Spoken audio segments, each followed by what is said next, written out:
جوا في أرضك. للشامة يا ابن الشرموطة للشامة. Palestinians come here every week to protest against illegal Israeli settlements and outposts that are built on private Palestinian land. They accuse Israel of land grabbing. We've already seen the Israeli army fire tear gas in this direction. I'm going to have to put my gas mask on because I'm already finding it difficult to breathe. في جندي غال خيال أنا أمرته يلا توف يلا ايش قاعد تقول بالإبري؟ بقول يلا اطلع من هان ابعد من هان يردون؟ أبداً يردون؟ بردها بيرجعوا بيجوا بسمع بس بحكيش بيسمع بس بحكيش هي نزل ايوه نزل غير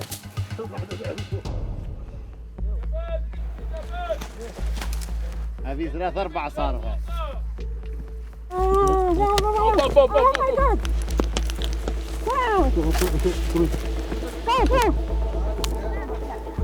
The Israeli army fire tear gas in the direction of the Palestinians. Everybody retreats, and then they go back and cast flames again.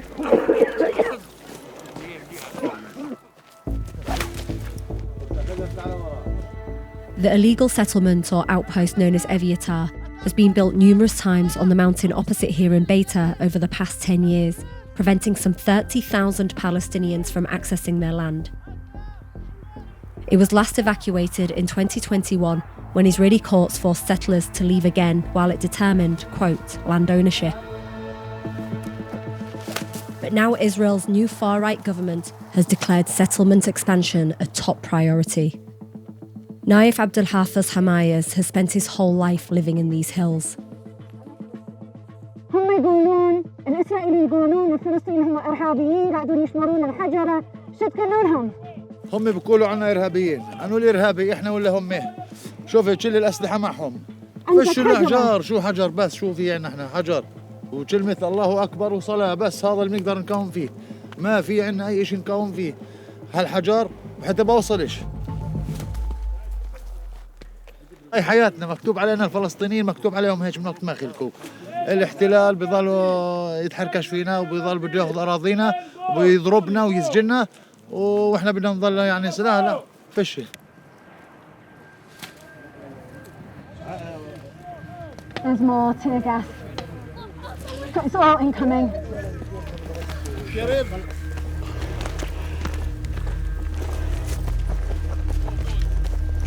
بس أكسجين تقدرش تمشي هات المشي للإسعاف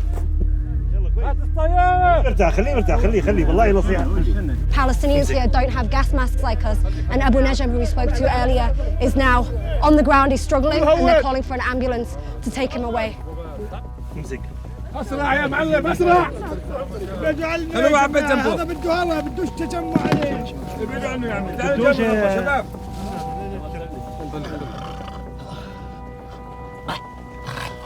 طلع منيح روح يلا هيا. The West Bank was first occupied by Israel in 1967. Since then, Israel has sanctioned over 200 settlements, which the United Nations considers illegal under international law. The new government, formed in late December and led by Benjamin Netanyahu, is the most far-right in Israel's history. Its plan to radically reform the country's judiciary triggered mass protests in Tel Aviv. But here, it enjoys significant support. The 3 million Palestinians in the West Bank are subjected to martial law. Meanwhile, 500,000 settlers, like these in Beta, abide by civilian law, which means they're allowed to carry guns and are backed by the Israeli army. So these Israelis are marching towards an illegal settlement at the top of this hill, which they were forced to leave under the last government, but they're now being escorted by members of the new far-right government as well as the Israeli military. The new government has already allowed 9 illegal outposts to become sanctioned settlements.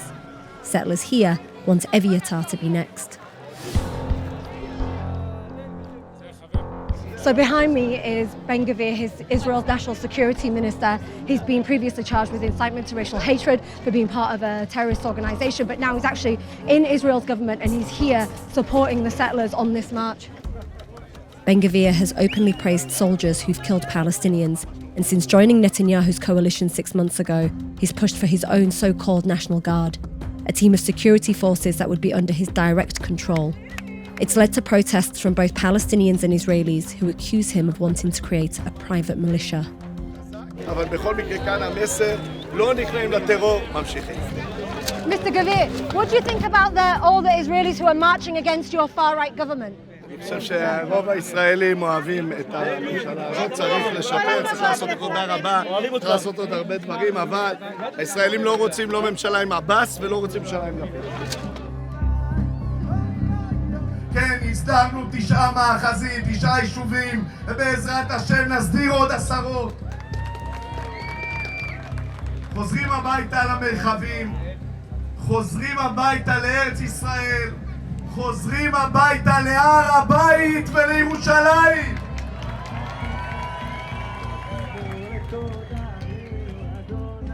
Much of Ben-Gvir's policies focus on Palestinians, but today he didn't want to talk about that. What do you say to those who say you are inciting violence against Palestinians? Jewish human rights, פלסטינים. כל היום שואלת אותי רק על הפלסטינים, לא אכפת לה מהיהודים. So I'm now being told to leave because I've asked too many questions and Ben-Gvir has asked them to get me out, so we're leaving now.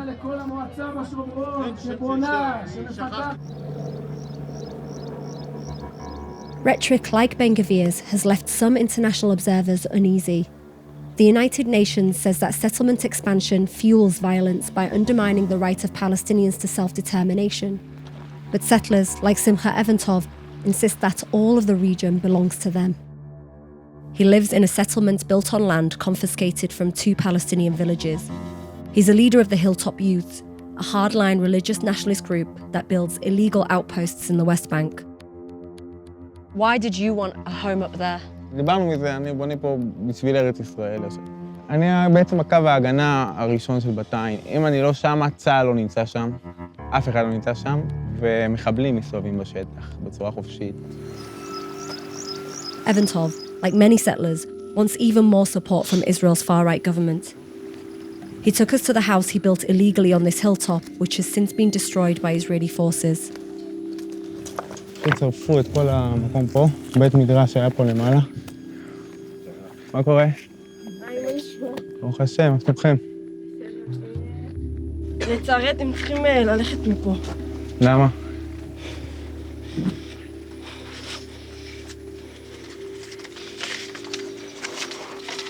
מה, יש פה צפת מחר? כן. טוב, אז אנחנו רק שנייה לעשות פה כמה דברים, אנחנו יוצאים, אנחנו לא מתקדמים. אנחנו צריכים לצאת עכשיו. So the Israeli military are now telling us to move because this is, they say, a closed militarized zone. We're not allowed to be here, so we're going to go and move and do the interview somewhere else. So there's Israeli soldiers here who are telling you have to move, and they've previously also pulled down this building. Why is that? לעם ישראל יש בלבול, מאיזה סיבה אנחנו יושבים פה על הארץ הזאת? בסוף הסיבה היחידה והמוסרית שלנו להיות פה זה הבטחה שניתנה לנו מהשם יתברך. Did you have permission to build this house when you did it? השם יתברך נתן לנו את הזכות על הארץ ואת הרשות לבנות פה. Right now, there are millions of Palestinians who live in the West Bank. What do you think should happen to them? אין לנו משהו נגד גויים. אתם גויים, אנחנו יושבים ומדברים, סבבה. מה שכן, מי שלא יכיר וממשיך להפעיל טרור ואלימות כלפי יהודים, אז צריך לכרות לו את הראש מיד, כאילו, בלי להתבלבל, בלי להתפשר. וזה לא משנה אם זה 1,000,000 בני אדם או מיליארד.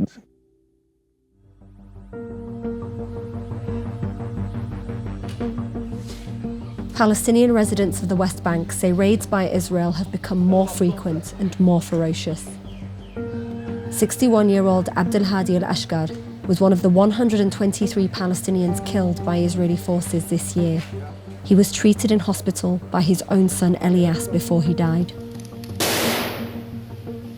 Israel says it's targeting militants, but at least 23 of those killed in the West Bank, Jerusalem and Gaza were women and children.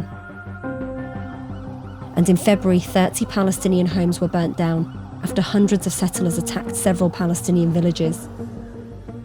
Armed Palestinian fighters in the West Bank have also targeted Israelis. This year, 19 were killed, including 3 British Israelis who moved from the UK to a settlement 8 years ago. One of them was 15 years old. The increase in violence hasn't disrupted the new government's programme. It's pushing ahead with the reforms to Israel's judicial system, which would make it easier to implement extreme policies, including the annexation of the West Bank. The proposed changes have triggered the biggest anti-government protests since the creation of Israel. Every week, hundreds of thousands of Israelis gather in Tel Aviv to protest against the far-right coalition's plans to overhaul the judicial system. But what's really striking is that there are hundreds of Israeli flags everywhere. There are LGBTQ flags, but I can't see any Palestinian flags here. Despite 5 million Palestinians living under Israeli military occupation, few here believe it's relevant to the debate around democracy.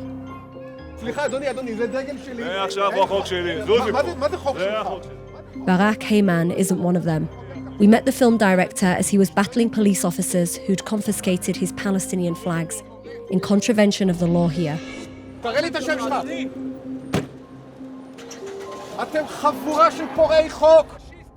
He says he attends the protests with a small group of Israelis who ensure that the Palestinian issue isn't ignored. I swear to God, it's difficult for me right now. It's difficult for you right now? Yeah. Why? Because, look, I feel like I'm in those fascist, nationalistic flags march of Israel. And you've had I your feel Palestinian embarrassed. flag taken I always walk here with my Palestinian flag, and this is what disconnects me from all this Zionist orgasm. And Zionist orgasm? Yes.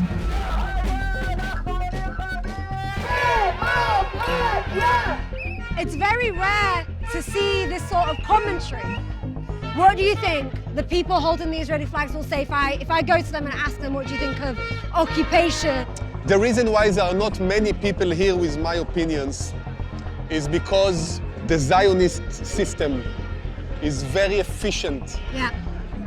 And they taught us from very, very early age that this is the place for the Jewish people. One of the biggest supporters of Israeli settlement expansion has been former Israeli Prime Minister Naftali Bennett, who only a few months ago handed over power to Benjamin Netanyahu. Before politics, Bennett headed an Israeli settler organisation called the Yisha Council. He's advocated for the illegal annexation of 60% of the West Bank. What do you think the role of the military occupation of Palestinians and the death of Palestinians, what role do you think that has played in terms of Israeli society and politics? We make it our business to thwart terror as early as possible in the process. So if we can meet the terrorist in his home in, let's say, Jenin, rather than meet him while he's shooting us in Tel Aviv, all the better. That's our process. And during that sort of friction, yes, Palestinian militants and terrorists die, and that's part of it. But we don't go out ever with a goal to kill civilians. You say it's defensive, but this year, 18 Palestinian children have also been killed. And the father of Ilyas that we spoke to was not indoors. He was outside. He'd just been in a mosque. He wasn't around any militants, and he was shot and killed. We also spoke to the father of a boy who had been killed in Jenin. He was outside. We saw the video of him. He was also unarmed, and he was killed. Shireen Abu Akleh is another person who clearly was labeled as press. There are clearly situations that happen over and over again. I want to emphasize, if we don't see Palestinians coming in and killing Israelis, we won't walk around there. We're not in the business, and no one has a desire to roam around Jenin or Nablus or Ramallah. That's not what we're looking for. But when folks from those cities come into Israel and kill Israelis, so yes, we do go and try and thwart terror at its sources. Do you believe in the Palestinians' right to have their own state? The Palestinians have their own state in Gaza and have half of a state in the West Bank and Judea and the PA. So as I said, they already have 1.5 states. We're talking about. I don't believe in another one. We're talking about no Israeli military occupation. We're talking about Israeli soldiers withdrawing from the West Bank. We're talking about them controlling their own borders. We're talking about them making decisions for themselves, having their own army, having their own system. Do you believe in a Palestinian state? And all you said. But do you believe in a Palestinian state? So I'll answer. You said having their own army. No. Controlling the borders so they can bring in millions of Palestinians that will flood us. No. Having their own education system, their own tax system, their own government, their own parliament, their own democracy, yes, but nothing that can infringe on our security. So do you believe that Palestinians should be allowed their own state equal to how Israel has its own state? It's less than a state. I said that because a state would mean they have their own military. It's what I would call an autonomy. And yes, we need to strengthen that, but I am opposed. After having one Palestinian state in Gaza, another one or half of one in the Palestinian Authority, both are terror states? No, I oppose a third one. Barak Heyman finally found another Palestinian flag, but many Israeli liberals here agree with Naftali Bennett that their democracy doesn't depend on the Palestinian right to freedom. אתה עושה נזק, תוריד את הדגל, בבקשה. אתה מוכן להוריד את הדגל? לא, זה דגל שלי. וזה דגל שאני מזדהה איתו, והוא מייצג את המאבק הפלסטיני. אבל זה לא מאבק פלסטיני פה. אתה מחפש פרובוקציות ואתה עושה נזק, זה מה שאתה עושה. I've been to the West Bank, I've been to Jerusalem, I've spoken to many Palestinians about these demonstrations.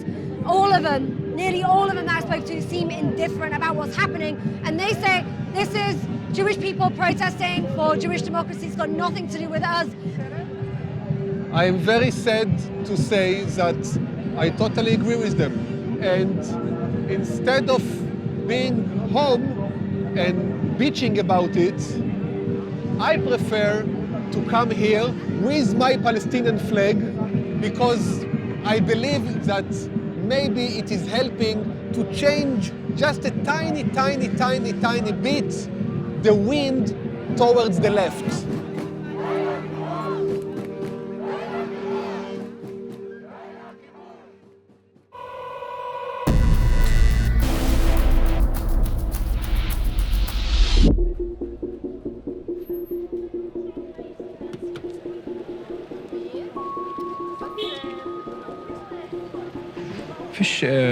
فيش عائلة فلسطينية وخصوصاً العائلات اللي بيعيشوا بالمخيمات إلا تعرضت لانتهاك من انتهاكات إسرائيل. هتلاقي عائلة فلسطينية أو مش هتمرقوا من أي منطقة أو من جنب أي بيت إلا تلاقي يا إما أسير يا إما شهيد يا إما جريح مثلاً. مثل هون تقول أهلاً وسهلاً. بالضبط يعني هي بيت الأسير وهي كمان صورة الأسير. لو بدك تمشي لجوا كمان هتلاقي في كل بيت أسير Elias works as a nurse in a hospital in Nablus city. It was a normal day for him until he received information about an Israeli raid. Can you take me back to the day of the raid when you were working and your father was caught up in it? Can you explain what you remember from that time? فإحنا سمعنا إنه كود بلو على الطوارئ. فلما فتحت الباب كان المشهد صراحة كارثي يعني. فكان في سريرين هم أول سريرين بالمستشفى كان موجود عليهم فرق الإنعاش بتعمل بالإنعاش. فكان الدكتور فاتح صدر والدي بيحاول يعمل عملية إنعاش داخلي، بيحاول يعمل مساج للقلب في إشي. فأنا كنت أعطيه بدون ما أعرف إنه هو بيشتغل مع والدي يعني. آخر مريض أخذته على التصوير على الأشعة وصورته ووديته على الأقسام ورجعت على الطوارئ بسرعة أشوف شو صار في الحالتين. فرحت مسكت دكتور الطوارئ بحكي له دكتور إيش صار بالحالتين اللي إحنا بنحاول ننعش فيهم، هل نجحنا إنه ننعش حدا فيهم؟ قال لي للأسف الحالتين توفوا. فتحت الستارة شفت وجههم من الجنب، لكن من هول الصدمة إنه أنت ما بتصدقش يعني. فأنا بيني وبين حالي قلت مستحيل يكون والدي.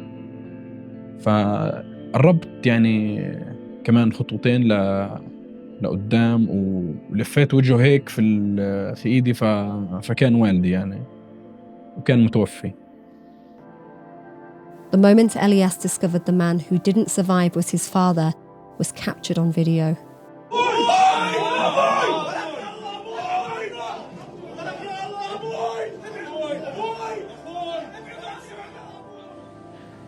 لكن صدقاً تمنيت شغلتين في الوقت. تمنيت إني أكون أعمى وما أشوفش هذا الإشي، أو تمنيت إني أنا اللي أموت مش هو، وما أشوفش كل هذا ما أشوفوش هو يعني. Did you find out how your father was killed? فإجا حدا رمى حجر على الجيب العسكري. كان والدي طالع من المسجد يعني بده يروح على شغله، فوقف الجيب وأطلق النار على كل المتواجدين غاض. يعني صحيح إنه كان في اقتحامات من قبل، يعني هم دائما بيعملوا اقتحامات، لكن السنتين الماضيات كانت الوتيرة أعلى من قبل، وكانت الشراسة والهمجية من الجنود كانت أعلى من السنوات اللي قبل.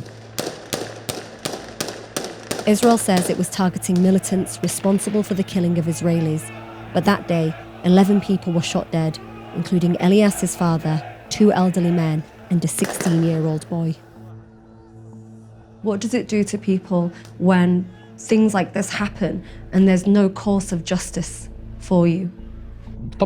طبع الإنسان إنه بلحظة من اللحظات راح يوصل لنقطة وفيها ينفجر. يعني لما تصير تحس إنه الحياة هي عبارة عن سجن كبير أنت عايش فيه، حياة أنت مش ماخذ فيها حقك في العيش. يعني بديش أقول لك حقك في السفر وحقك في الصحة غربية، ما أنت بتحكي إنه إحنا حرين، إحنا ناس مستقلين عنكم، لكن أنت كل يوم بتدخل عندي، وكل يوم بتقتل من عندي، كل يوم بتعمل حاجز، كل يوم بتسكر مدينة. هي حكومة واحدة من 48 لحد اليوم، هي حكومة واحدة. أنا بشوف إنه بإسرائيل ما في شيء اسمه يسار وما في شيء اسمه يمين، عندهم هدف واحد، إنه الفلسطيني يروح من هنا.